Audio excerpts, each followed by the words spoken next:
आपल्यासोबत काही कृषी केंद्र चालक आहेत, त्यांच्याशी आपण बातचीत करण्याचा प्रयत्न करू. काय सांगाल, एकंदरीत जर बघितलं असेल ज्याच्या काठी तुमच्यावर नावण्यात येतं असं तुमचं म्हणणं आहे, मात्र यावर काय एका अर्थानं संपाने काय तोडगा निघेल असं तुम्हाला वाटतंय? जरूर निघेल. आतापर्यंत आम्ही बेमुदत संप कधी केला नाही आणि जेव्हा जेव्हा संप केले गव्हर्नमेंटनी फक्त आश्वासन दिले व एकही मागणी पूर्ण झाली नाही.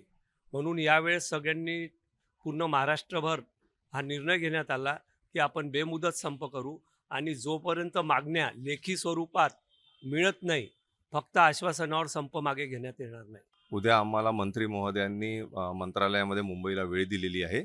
तिथे आमच्या शिष्टमंडळाची बैठक आहे त्यांच्यासोबत आणि आम्ही आमच्या मागण्या पहिलेही लेखी रूपामध्ये त्यांच्यापर्यंत पोहोचवलेल्या आहेत आणि आशा करतो की उद्या त्यांच्या पर्सनल बैठक होत असताना आमच्या मागण्यांवर चांगला विचार होऊन त्या मागण्या पूर्ण होतील अशी आम्हाला पूर्ण आशा आहे. संप जे आहे ते अविरत जे आहे ते सुरू असणार आहे. कॅमेरामॅन मंगेश मोहितेसह तेजस मोहतुरे, जय महाराष्ट्र न्यूज, नागपूर.